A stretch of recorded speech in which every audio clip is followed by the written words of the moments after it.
Have you ever felt self-conscious growing up because you look different and you feel like you don't belong? You spoke a different language, and the food that you ate looks and sometimes even smells a little funny to the general public. And so how do you navigate cultural clashes? Be able to embrace your roots and still feel like you belong? Hi, I'm Jacqueline and welcome. We at Joyful Living Mindset are so excited that you're here because we believe that you have a great gift within you that's going to uplift humanity in some significant way. And we're here to help you navigate that journey and live your truth. So today, in honor of Asian American Pacific Islander Heritage Month, I am dressed in what we call the Vietnam's national outfit called áo dài for the women. And it's really, there's a version for the men as well, but this is the women's version of it. Again, it's called áo dài. And truth be told, I haven't really always been proud of my heritage, proud to be Vietnamese. Because this past Sunday, May 12th, marks the 43rd year that my family and I immigrated to America. And I honestly don't remember much of the journey because I was only, I think I was 4 at that time. And I've only heard bits and pieces of what my parents were able to share about the whole experience. All I knew was growing up, I just remember being made fun of a lot by kids in school or alienated because I was the weird one. And I often wondered why no one would want to be my friend or pick me as a playmate on the playgrounds. And oftentimes, when we are judged or alienated by other people, we often resort to thinking that there's something wrong with us that needs changing. Have you ever felt ashamed of who you are and where you came from? Or worse yet, had you ever felt like you needed to hide or let go of a part of you that makes you you in order to just fit in? Well, that really was predominantly my story growing up because I was tired of being made fun of and I just wanted so much to belong. And so for the large part of my upbringing here in America, it was me running away from my culture, my heritage, and hiding from the fact that I am Vietnamese. I would shy away from the ethnic food, the authentic dishes that my parents would make. I definitely was very hesitant to invite friends over to my house because, for fear of like what they might think about me and my family and how we were living and all of that. And I just didn't feel comfortable in my own skin. Like I felt, and there was always this sense of guilt. I always felt like I'm selling out my family. And on the other hand, I also felt like out in public at school or whatnot, I always felt like I just wasn't Americanized enough.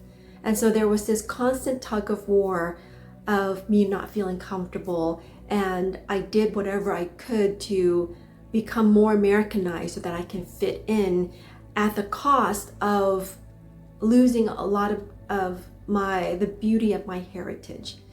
And it took me a long time, well into my adult years, for me to realize that the reason why the people growing up, they were making fun of me or they weren't as warm and welcoming with me was because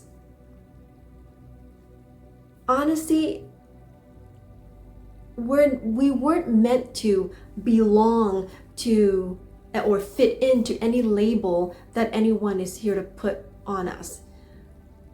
we are really here to shine our light as we are and all that we are, without compromising parts of us that makes us who we are, especially our roots. And we're here to shine as brightly as we can. And the reason why others may feel uncomfortable and make fun of us in the process is because it's not that we're not good enough or there's something wrong with us, but in fact it's the complete opposite. It's because they recognize that there's something special within us that they can't quite understand and comprehend. It's confusing and also sometimes threatening to them. And so therefore, they react the way that they are, and they treat us the way that they know how in that moment. And for us, we mistakenly interpret that as there must be something wrong with us, and so we have to change in order to fit into the label or expectation that other people put on us.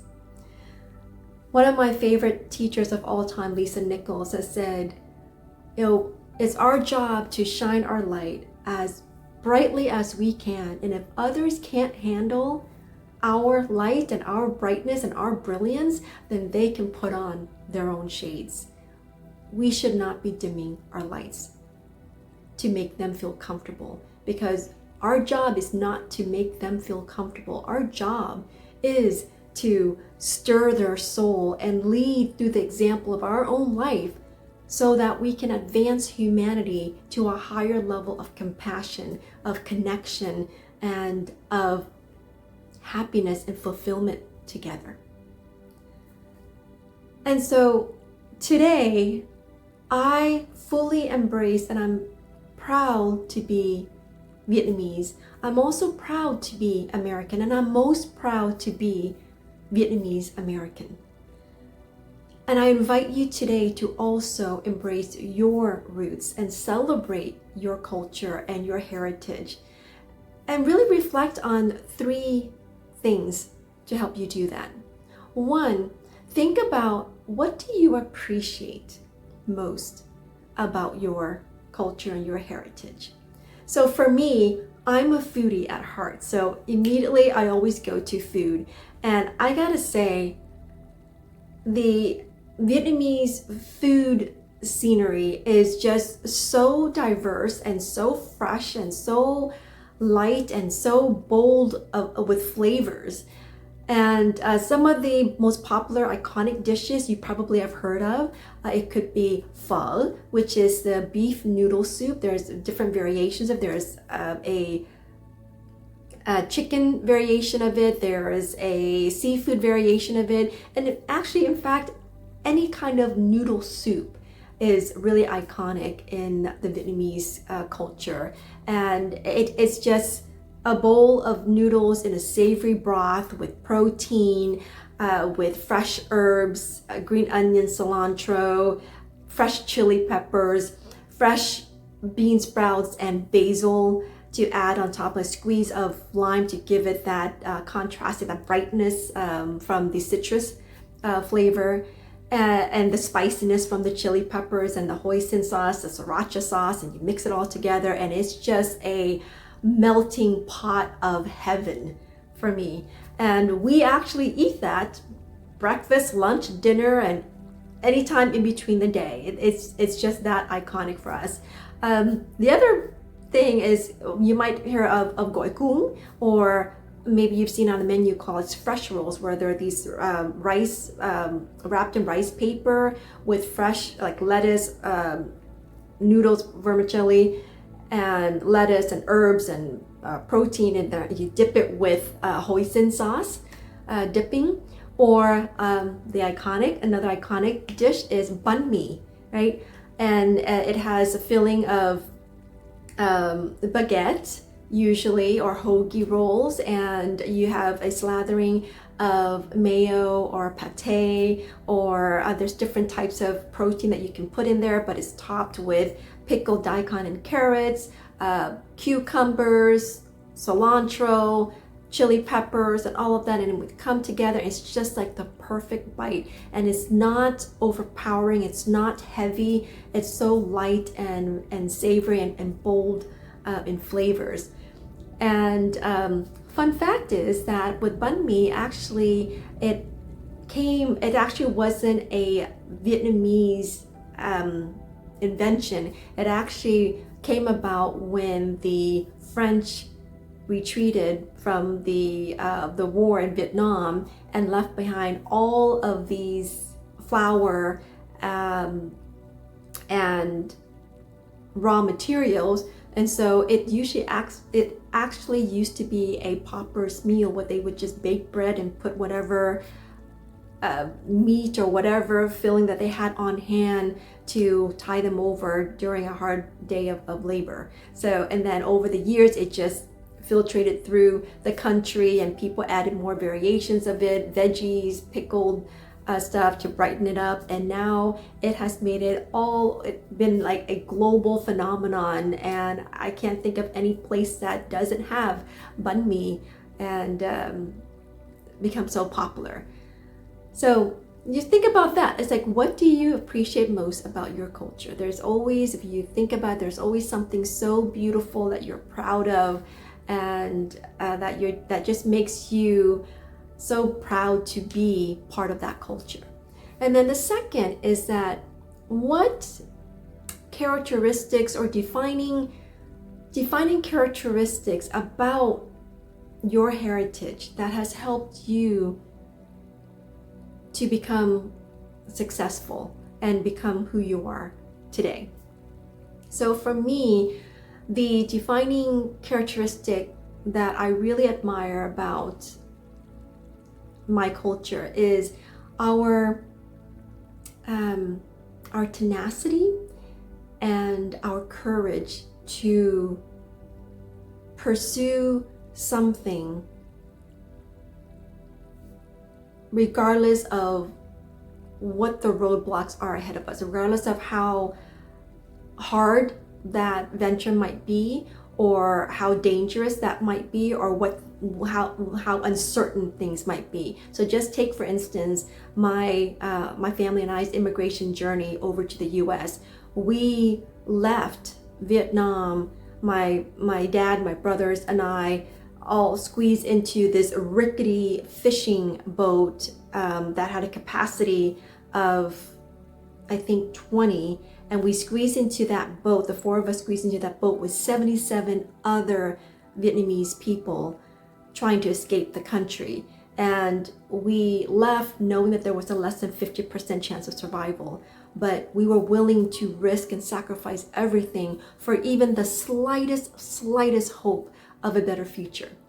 And that is something that I have carried with me throughout my life. And no matter whatever hardships that I face, whether that be getting a job out of college and not really having any work experience and trying to find my footing in my career, or whether that be becoming a mom and not really knowing what that was going to be like, especially since I didn't really have much of a role model growing up. And or for instance, navigating career changes when I lost my job and how to get back on my feet again, and even to be doing what I'm doing today and having my own coaching practice and going on that entrepreneurial journey, what that was like. Right? So that is that tenacity and that courage to pursue something that we believe is going to be better for us in the long run, or that give us a better future. And then the third thing I invite you to reflect on is, how has the cultural clash actually benefited you, actually helped you to become the amazing person that you are today? So for me, there's always that, like I said, there's always this pressure and this constant tug of war between, am I American nice enough, or am I Vietnamese still enough?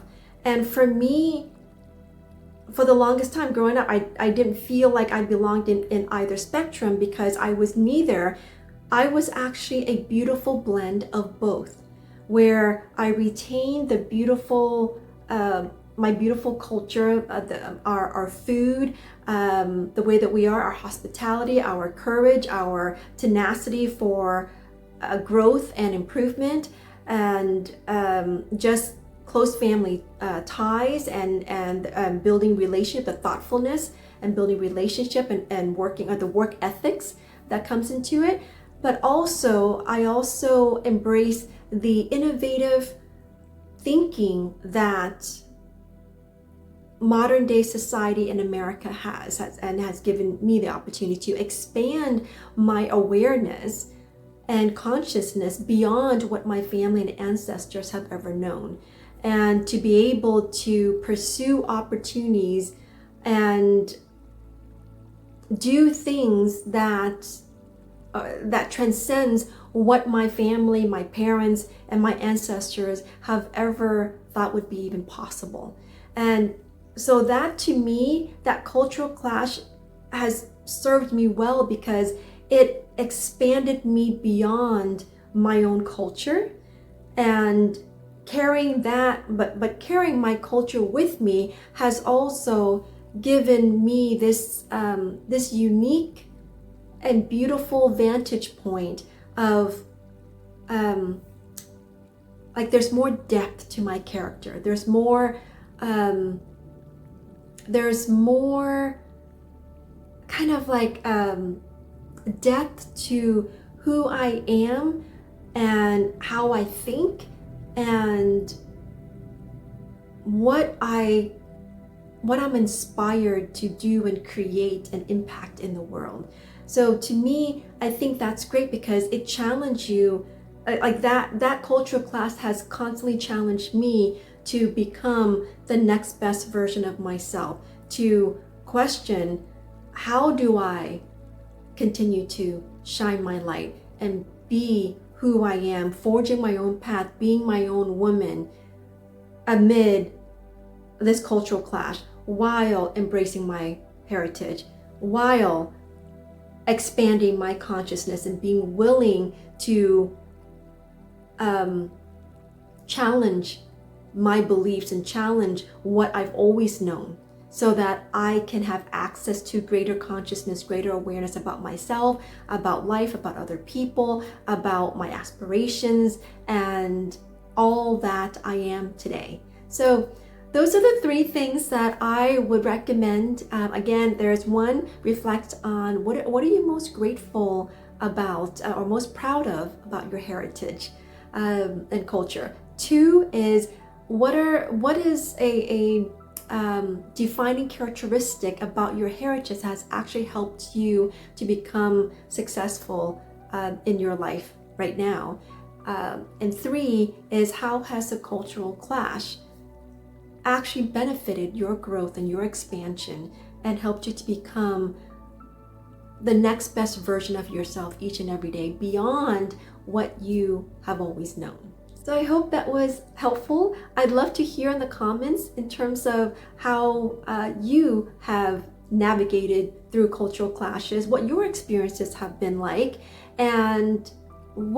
and also just to hear, like, what do you appreciate most about your culture? I always love to learn different cultures, especially different foods, different culture, different people, and it just, to me, it helps me to expand my awareness and appreciation of all the beautiful people and diversity that we have in this world. So I just would love to hear what your ethnic background is, what the great things about, one of the best things that you appreciate about your culture is, to help me broaden my awareness and appreciation of different cultures.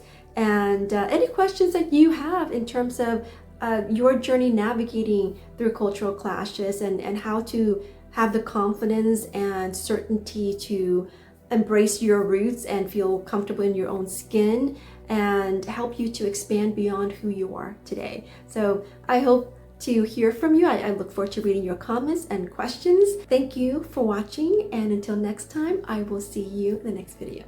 Bye for now.